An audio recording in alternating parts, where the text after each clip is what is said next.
Hello everyone! Welcome to my channel, Emilita Papa. Kung naalala nyo pa yung aking huling birthday this 2025, ako ay binigyan ng regalo ng aking anak at tinanong ako saan namin gustong mag-travel around US. So napili ko na puntahan yung aking bestie na almost 20 years ko nang hindi nakikita. So this is Cayman Airport. So from here, kami ay lumipat ng 6 hours to Dallas, Texas. So ayan, nag-wheelchair yung aking asawa para mas madali at mas mabilis naming makikita yung aming gate na kung saan kami sasakay ng eroplano. At syempre pagka ganyang naka-wheelchair ka, ikaw ay laging priority. Nasa priority lane ka. Lagi kang una sa pagsakay ng eroplano at aasikasuhin ka ng mga mag-a-assist sa iyo. Pero syempre, bibigyan mo sila ng konting tip para masaya naman yung mga nag-asikaso sa iyo. So dito sumakay din kami ng parang yung service car sa loob ng airport kasi sobrang laki, sobrang lawak ng airport na to. Parang hindi namin kakayanin kung kami ay maglalakad lang. Wala kami experience pa kasi sa mga first time namin dalawa na lumipad papuntang US na kaming dalawa lang. So, ito na nga, this is it. Nakarating din kami sa wakas sa aming destinasyon. So, ito na yung aming kwarto. At kakatuwa na very special yung treatment na hindi namin inaasahan na ganito yung ibibigay sa amin na treatment nitong aking bestie. Ay sobra-sobra talaga na nahihiya ako, naliliit ako, naiiyak ako dahil hindi ko akalain na pati yung kanilang mga anak ay talagang very supportive sa kanilang mga magulang kasi nga nung malaman nila na kami ay dadalaw sa kanila, pupunta kami sa bahay nila, ang dami na nila agad ginawang plano. Lahat sila kumilos, lahat sila nag-participate sa aming pagdating. So ito nga, pati yung jacuzzi, first time din namin yan na maka-experience ng ganyan.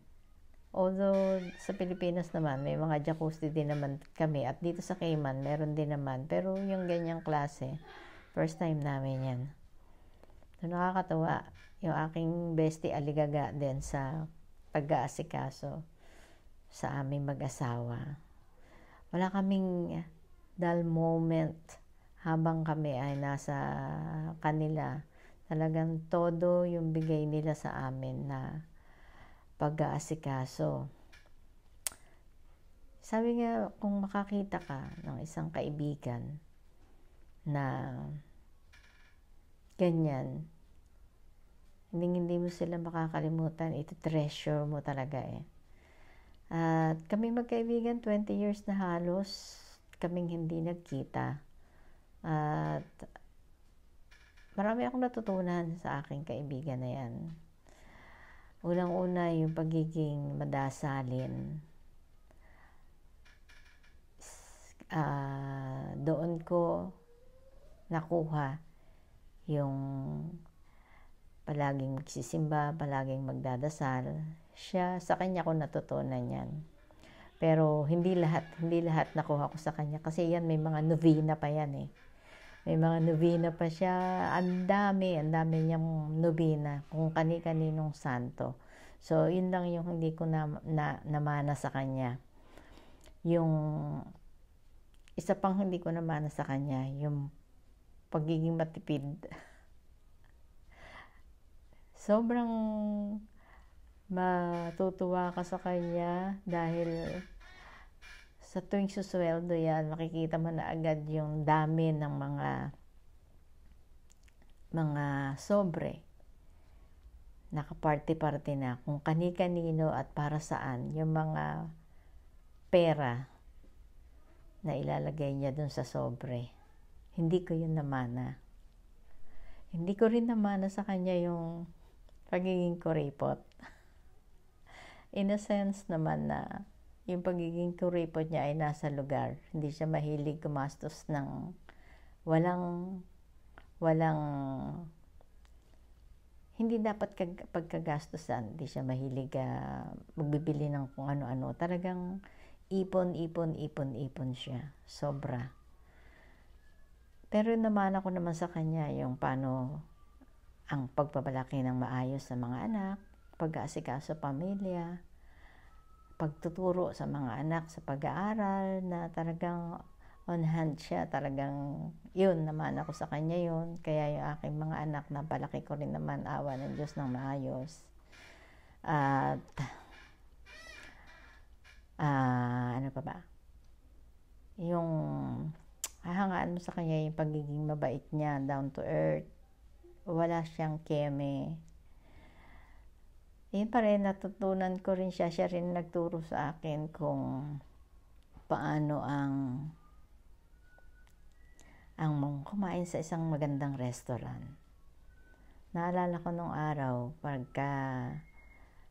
pagka may oras siya, at kasi isa siyang dentist sa Pilipinas. So, pagka may time siya, sasama niya yan ako. Sasama niya, aalis kami, kakain kami sa isang restaurant. So, first time ko na makakain sa Mega Mall, bago pa yung Mega Mall nung araw. Doon ako first time na nakakain sa isang maayos na restaurant. At marami kaming parang pinagkakasunduan ba. Kasi mahilig din yan mag-gym, mahilig mag-exercise. Kaya nung kami ay mapunta sa kanila, kada umaga yan, kahit mahirap gumising, kahit malamig ang panahon, kami ay tatakbo, aakyat ng maliit na bundok para mag-exercise. Sa pagkain, nako, yung pagiging healthy sa pagkain, parehas kami yan, pati na rin sa kakikayan. Mahilig siya mag-ayos, yun. Parehas kami doon. Parehas kaming mahilig mag-ayos ng mukha, ng katawan. Lagi kaming kumbaga hindi kami naglolosyang sa aming sarili. Talagang lagi kaming ayos. Hindi kami umaalis ng bahay na hindi maayos ang mukha, maayos ang buhok, maayos ang katawan, as in yung anong tawag dito, posturyosa. Ayan, diyan kami nagkakaparehas. Masayahin yan kahit na maraming pinagdadaan ng problema. Hindi mo yan makikita sa kanya. Kaya niyang itago anuman ang pinagdadaanan niya sa buhay. Yun ang hindi ko namana. Kasi ako, very sensitive ako eh. Hindi ko kayang itago. Pag ako malungkot talaga ako. Pag ako nasasaktan, nakikita mo talaga sa aking itsura na ako ay may dinadalang problema. Pero yung aking kaibigan, napaka masayahin niya. So, in 20 years, after 20 years, nagkita kami dalawa. Sobrang nagpapasalamat ako sa Panginoon kasi sa kanya ako itinuro ng Panginoon na pumunta. Nag-aalinlangan kasi ako nung una dahil nga hindi ko pa na-experience yan na makasama ng buong isang linggo na kami magkasama. Nagkikita lang kami kasi yung kanyang clinic malapit sa aking bahay. So, pagka wala akong may karinderya kasi kapag walang customer, andun ako tumatambay sa kanyang clinic, kwentuhan, yung mga aming mga experience, yung aming mga secret, ayan, doon namin pinagkukwentuhan sa kanyang clinic. At mahilig din kaming kumain, lalo na yung abnoy, bibingkang abnoy. Sayang nga lang at hindi namin na-experience nung kami ay magkita na kumain ng bibingkang abnoy. Hindi na namin nagawa. Ang dami naming hindi nagawa. Kumbaga yung isang linggo namin na pagkikita, pagsasama, ang dami pa rin naming hindi napag-usapan, ang dami pa rin naming hindi na gawa. Kulang na kulang pa rin sa oras. Kulang yung isang linggo para magawa naming lahat. Pero, magpapasalamat pa rin ako. At yung generosity nila mula kay Robert, yung kanyang husband, yung kanyang anak, si Mark, lahat sila, sobra. Nung makita ko sila, yung mga bata na yan ay maliliit pa. Nung sila ay umalis ng Pilipinas, maliliit pa. So, nung magkita-kita kami, may mga anak na sila. May mga pamilya na sila. So, ang laki ng panahon na hindi ko sila nakita. So, nagulat ako at nabigla ako. At the same time, natuwa talaga ako dahil kahit na gano'n kami katagal na hindi nagkikita, hindi nagbago yung kanilang mga ugali. Iba talaga pagka ang magulang mo ay maayos na pinalaki ang kanyang mga anak. Talagang kahit na ito ay may mga sarili ng pamilya,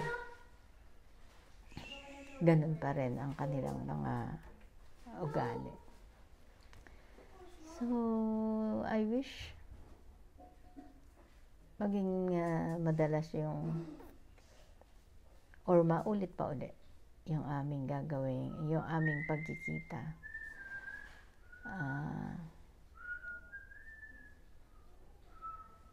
Sana, pag-pray ko na sana magkita pa uli kami. Sana mas mahabang panahon. Kaya sana patuloy kami ingatan ng Panginoon para sa susunod namin pagkikita, mas marami pa kaming mapag-usapan, pagkwentuhan, magawa. Sana malakas pa kami sa susunod namin pagkikita. At gusto ko rin hilingin sa Diyos na sana bigyan pa sila ng maginhawang buhay. Huwag silang makaranas ng anumang pagsubok na hindi nila kakayanin. Although alam naman nating lahat na ang Panginoon na hindi nagbibigay ng problema, hindi natin kaya, di ba? Pero sa kanila, gusto kong ipagdasal kay Lord na palaguin pa lahat ng kanilang kabuhayan. Huwag silang magkaroon ng sakit, ng karamdaman. Kasi gusto kong maranasan din ng iba kung ano yung ipinaranas nila sa amin. Kasi ang mga tao na katulad nila na sobrang hindi naman mayaman na mayaman, di ba Teresa? O mayaman na. Hindi naman sila yung talagang sobra-sobra. Ganun, talagang wala nang paglagyan ng pera. Hindi sila ganun eh. Pero yung generosity nila, talagang hindi mo hindi mo basta-basta magagawa kung hindi ka ganoon ka-generous. Kumbaga, yung pagiging generous, hindi yan pinag-aaralan, hindi yan kinokopya o nakokopya. Yan ay lumalabas na kusa kung ikaw talaga ay generous na tao. Hindi yan nagagaya. Kasi yung taong generous, ultimong yung huling sentimo na dapat para sa kanya, ibibigay pa niya yun sa iba. Ganun sila, ganun siya, ganun ang pamilya na ito. Kaya ito yung hinihiling ko sa Panginoon, na sana ang pamilya niyo, Teresa, Robert, ay maging masagana. Mas maraming opportunity or mas maraming kasaganahan ang dumating pa sa inyo, sa inyong mga anak. Kasi alam ko kung nagawa nyo sa amin yung ganoong trato or yung ganong experience, marami pa kayong maitutulong or magagawa nyo rin sa iba, lalo na sa mga mahihirap or kasi ewan ko, ang hirap paliwanag kasi hindi naman ako ganun kayaman na tao, hindi naman ako ganun na nakagawa ng anuman sa kanila para bigyan kami ng ganung magandang karanasan na pinakita nila sa amin. So, sobrang nag-uumapaw ako, kaming mag-asawa, pati na rin ang aming mga anak sa na-experience namin sa inyo. Ang saya-saya talaga. Ang saya-saya at ang sarap balikan sa pagdating ng panahon. Hindi mo makakalimutan kung ano man yung naging experience namin sa inyong pamilya. Maraming salamat at I will always pray na sana nga magkita pa tayo na malakas pa. Tayong lahat malalakas pa. At sana pagdating ng panahon na yon, ako naman ang tayak.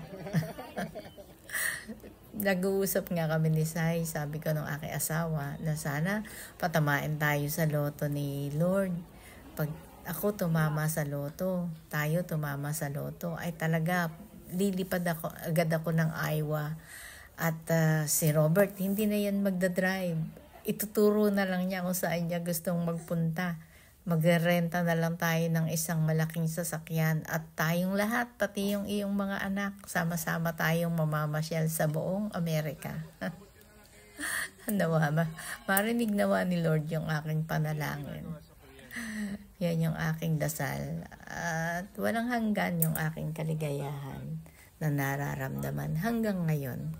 Kahit na 2 weeks na ang nakaraan, pag binabalikan ko o pinapanood ko yung aming mga video, aming mga picture, yung panahon na nandoon kami, sobrang